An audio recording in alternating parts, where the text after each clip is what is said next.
मैं वेलकम करता हूँ आपको प्रोफेसर पॉडकास्ट में। आज डॉक्टर अहमद साहब से हम पूछेंगे कि रिसेंटली जो कार्डियक अरेस्ट हो रहे हैं उसमें कोविड का कोई हाथ है, कोविड वैक्सीन का कोई हाथ है।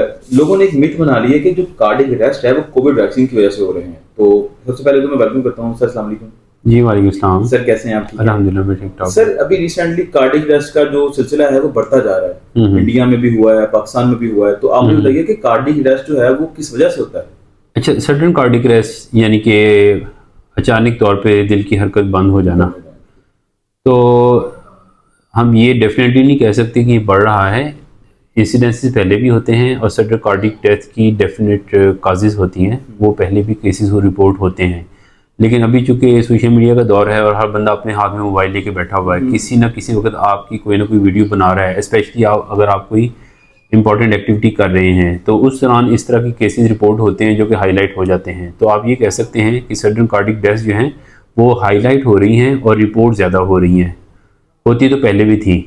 और दूसरी बात ये है कि सडन कार्डिक डेथ की बहुत सारी एनलिस्टेड काजेज़ हैं, जिसमें बहुत सारी सिंड्रोम्स आती हैं। इन सभी सिंड्रोम्स और सभी काजेज़ में जो मेन होती है वो इनकी इलेक्ट्रोफिजियोलॉजिकल डिसफंक्शन होता है हार्ट का, जिसमें हमारा हार्ट जो है एक पंप की तरह काम करता है। जैसे आप समझ लें कि हमारे घरों में लाल पंप काम कर रहा होता है, उसे बिजली की सप्लाई मिलती है तो मोटर काम करना शुरू कर देती है, वाटर सप्लाई करना शुरू कर देती है। जब डिस्कनेक्ट करते हैं आप तो मोटर फंक्शन करना बंद कर देती है और पानी की सप्लाई रुक जाती है। इस तरह हमारा हार्ट जब उसे इलेक्ट्रिकल सप्लाई मिलती है तो वो कॉन्ट्रैक्ट करता है और पूरी बॉडी को ब्लड सप्लाई करता है। तो जो इलेक्ट्रिकल एक्टिविटी है, जब उसकी सडन ऑब्स्ट्रक्शन होगी, ब्लॉकेज होगी, तो दिल की धड़कन बंद हो सकती है। जैसे WPW सिंड्रोम है और बहुत सारी ऐसी सिंड्रोम्स हैं, बीमारियां हैं जिसमें इलेक्ट्रिकल कंडक्शन डिफेक्ट्स होते हैं। इसी तरह बाज़ दफ़ा अगर कॉर्नरी आर्टरीज में क्लॉट आ जाता है तो उससे भी सडन कार्डिक अरेस्ट हो सकता है। मायोकार्डियल इन्फॉक्शन की वजह से सीवियर एंजाइना का अटैक हो, उससे कार्डिक अरेस्ट हो सकता है। तो ये सारी की सारी चीज़ें हैं जो कि हमारी लाइफस्टाइल में बहुत सारी चीज़ें जो हेल्दी होनी चाहिए हमारी लाइफस्टाइल में, वो हम अडॉप्ट नहीं कर रहे और अनहेल्दी लाइफस्टाइल है, उसकी वजह से अनफॉर्चुनेटली इस तरह के इंसिडेंट जो है वो बढ़ते जा रहे हैं। सर, दिल पंप करता है, उसको लेके अगर सेहतमंद दिल बनाना हो तो उसके लिए क्या एक्टिविटी हमें करनी चाहिए? देखिए, उसमें चीज़ें वही हैं, आपने हेल्दी लाइफस्टाइल की तरफ आना है जिसमें रेगुलर एक्सरसाइज है।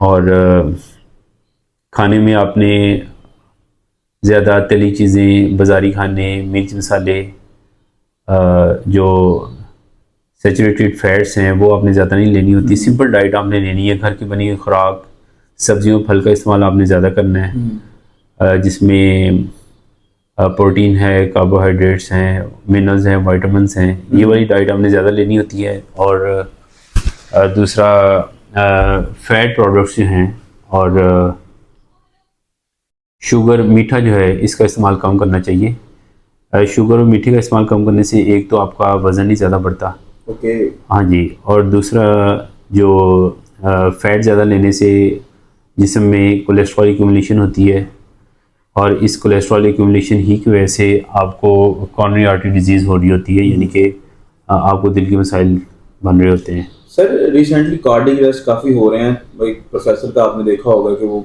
बच्चों के सामने ही वहाँ पे कार्डियक अरेस्ट हो गया, फौरी डेथ होगी। तो ऐसे मौके पे अगर किसी को कार्डियक अरेस्ट हो रहा हो तो हमें क्या करना चाहिए? हाँ जी, इसमें देखिए, अगर कार्डियक अरेस्ट हो तो आपको फौरी तौर पे कार्डियोपल्मोनरी रिससिटेशन करनी चाहिए। CPR जो है, कार्डियोपल्मोनरी रिससिटेशन, हमें फौरी तौर पे सिंपली हम ये कह सकते हैं कि कोई भी बंदा अगर वो देख रहा है कि बंदा अचानक से गिर पड़ा है और बेहोश हो गया है, उसकी सांस भी रुक गई है, उसकी दिल की धड़कन रुक गई है, या हम फौरी तौर पे उसकी जो शाह रग है उसके ऊपर हाथ रख के देखते हैं। अगर आपको कोई पल्सेशन फील नहीं हो रही तो आप उसके सीने के ऊपर चढ़ें और ज़ोर ज़ोर से उसके दिल को दबाना शुरू कर दें। अगर आपने इस चीज़ की ट्रेनिंग ली हुई है, वेल एंड गुड। अगर आप ट्रेन नहीं भी हैं तो सिंपली आप यही कर देंगे तो इससे भी काफ़ी हद तक चांस है कि पेशेंट के दिल की धड़कन जो है वो चलना शुरू हो जाएगी। अगर आप इस तरह के 10 केसेस देखते हैं फॉर एग्ज़ाम्पल, और 10 के 10 केसेस में आप कार्डियोपल्मोनरी रिससिटेशन अटेम्प्ट करते हैं तो उन 10 में से 1 या 2 कीमती जानें भी अगर आप बचा लें तो आपने एक कीमती इंसानी जान बचा ली। इससे बढ़ के और क्या हो सकता है। Okay sir. और इस केस में जैसे आपने देखा कि अनफॉर्चुनेटली इनमें से कोई भी ट्रेन बंदा नहीं था। अगर अनट्रेन भी होता, किसी में कॉमन सेंस इतनी थी नहीं, वो वीडियोस तो बना रहे थे और पूछ रहे थे क्या हुआ, लेकिन किसी ने ये नहीं किया कि हम इसकी कार्डिक कंप्रेशंस ही कर दें, कोई आधा मिनट 1 मिनट। और जितना अर्ली आप कार्डिक कंप्रेशंस करते हैं पेशेंट के रिवाइवल के चांसेस उतने ज़्यादा होते हैं। सर वो सारे स्टूडेंट भी थे सर? जी बिल्कुल स्टूडेंट्स थे, लेकिन अनफॉर्चुनेटली हमारे जो पढ़ी लिखी लॉट है उन्हें भी इन चीज़ों की ट्रेनिंग नहीं दी जाती। हमें रील्स बनाना बताया जाता है कि रील कैसे बनाते हैं, टिकटॉक कैसे बनाते हैं, लेकिन जो बेसिक हमारी लाइफ को लेके हमारी एजुकेशन है उसको हमें बताया नहीं जाता। बिल्कुल टिकटॉक बनाना, वीडियो यूट्यूब बनाना, सिखाना, ये सारा कुछ चलता रहता है, लेकिन ज़िंदगी किसी की कैसे आपने बचानी है उसके बारे में कुछ नहीं बताया जाता। बिल्कुल सर। सर रिसेंटली हमारी एक स्टार है उमैरा असगर, उसकी रिसेंटली डेथ हुई है, तो अभी उसका पोस्टमार्टम भी मतलब हो चुका है, तो वो उन्होंने बताया कि वो अक्टूबर की उसकी डेथ हुई है। उसके बारे में आप क्या कहना चाहेंगे? देखिए ये तो अनफॉर्चुनेटली एक अनएथिकल ट्रेंड है जो हमारी अपकमिंग जनरेशन में हम देख रहे हैं कि ख्वातीन ने अपनी फैमिली से बॉयकॉट करके अलहदा रहना शुरू कर दिया।